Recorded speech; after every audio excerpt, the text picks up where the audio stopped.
Welcome, Diamondbacks. Today I'm going to give you a quick tutorial on how to access your classes for tomorrow, as well as your classwork, and some useful extensions that you might need to use during your classes. So the first thing you want to do is open up Google Chrome and go to the upper right-hand corner in this section where you see the little icon. And you need to make sure that you're signed in using your Sharyland ISD credentials. If you have your personal email account in there, you need to make sure that you sign out of it and add your Sharyland ISD account. That'll prevent it from competing with each other.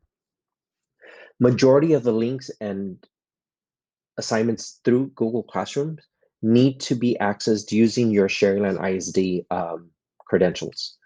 So if you ever have a problem where it says, where it's asking for you to get permission, that usually means that you're not signed in using your credentials,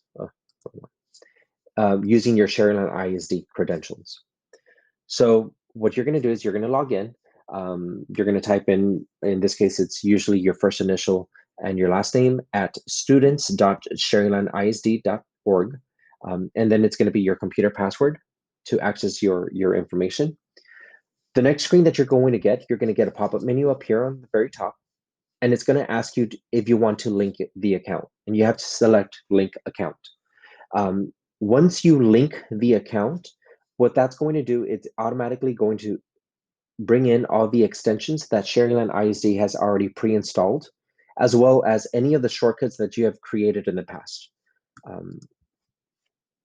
So to access your class schedule, what we're going to do is we're going to go to the Sharyland North website. So normally when you open it up, you're going to go to Sharyland ISD. You're going to go down to Sharyland North Junior High. And on the left-hand side, you're going to see Bell Schedule. So you're going to select that. And we're going to open the schedule. There we go. So here we have the Bell Schedule. 7th grade students. On the left-hand side, you will see the schedule and the times that you need to report to first, second, third, fourth, all the way through 9th. 8th grade students, the schedule is going to be on the right-hand side. So make sure that you write this down somewhere or you print this out and keep it next to your computer so you know where you're going to be going at what time. So the next thing we're going to do is we're going to access Google Classroom. So we're going to go up here to the upper right-hand corner and we're going to open up Classroom down here. Or you can type in classroom.google.com and it will automatically take you to your classes, which is right there. So what I would recommend for you to do is to go ahead and put your classes in order, depending on what you're supposed to follow. So this is going to be first, second, third, fourth. In this case, my lunch would be 5th, and then I have 7th, 8th, and 9th period.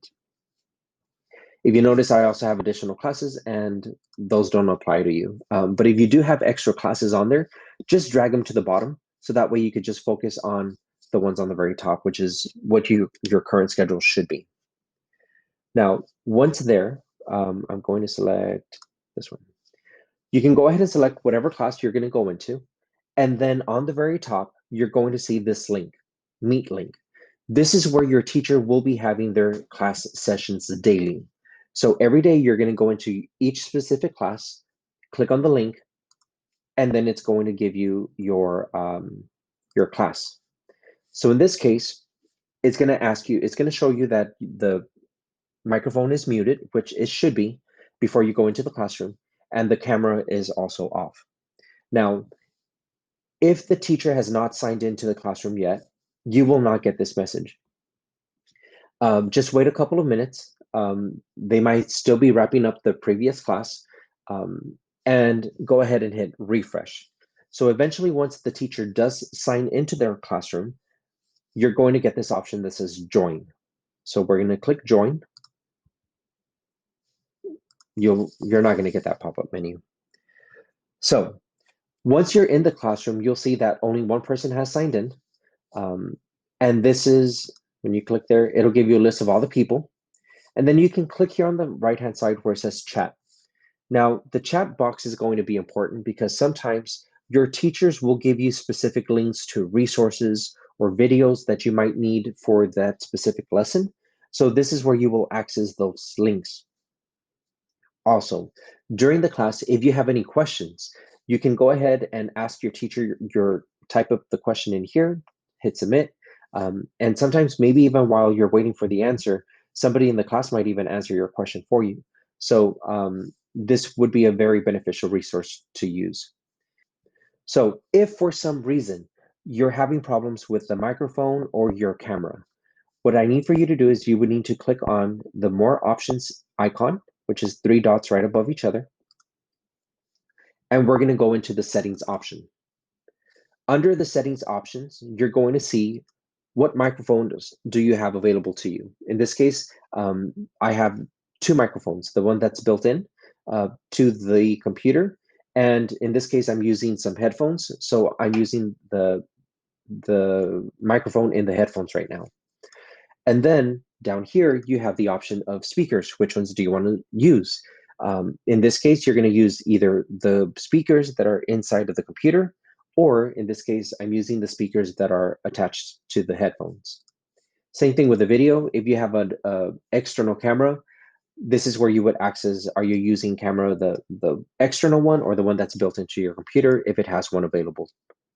So fix that. And then you can also test it out to see where the sound is coming from, so you can get an idea as to, oh, those are those speakers. So that's where you would change that. Next, once you're in the classroom, again, proper etiquette is make sure that you have your microphone on mute, because when everyone's talking at the same time, it's going to be very difficult for other students to hear what the teacher is actually saying. So unless the teacher calls on you, I would highly recommend that you have this on mute. Now, another resource that is going to be very beneficial to you is going to be this extension, which is called Nod, N-O-D.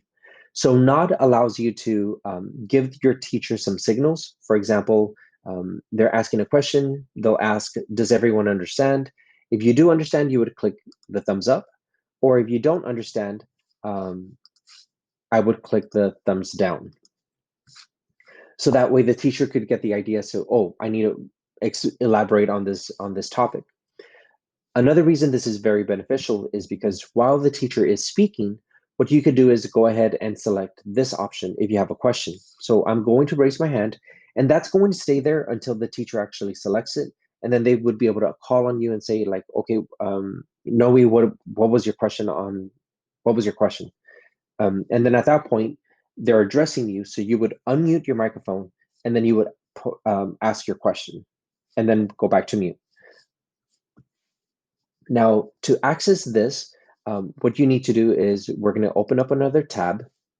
We're going to go up here to the upper left-hand corner where it says Apps, and we're going to go into the web store. We're going to go up here to the search the store, and we're going to type in Nod, N-O-D. And it's going to be this first option. You're going to see a woman with a coffee in front of a laptop. That's what you're going to be selecting.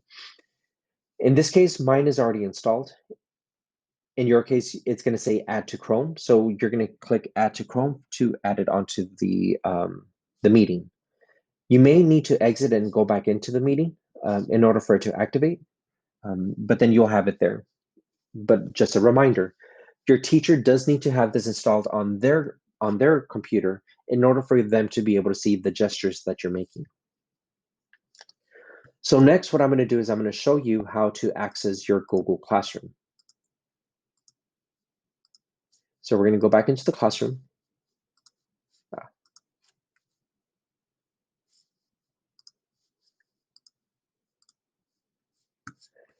And we are going to go, yeah, we'll go in here.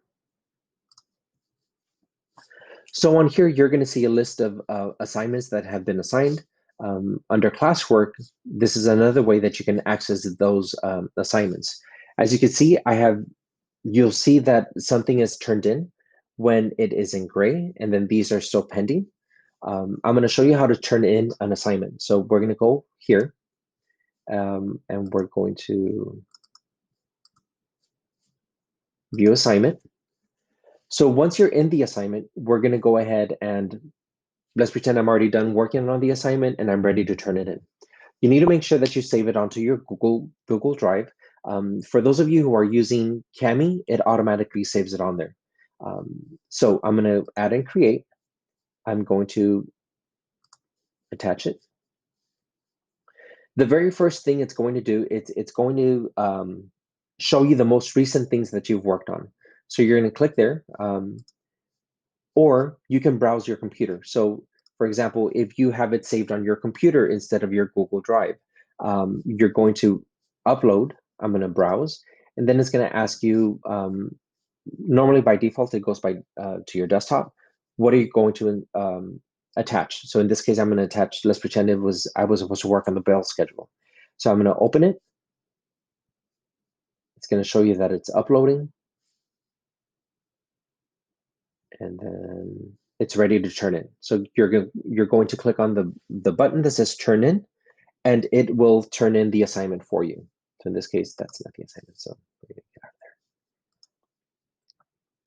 there. Now, if you go on the left-hand side, you're going to see this option that says calendar. When you click on calendar, it's going to show you all the assignments that have been assigned to you by all your teachers and when the due dates are going to be. So in this case, you'll see that there's something due on the 21st, and then there's something due on the following week, so on and so forth.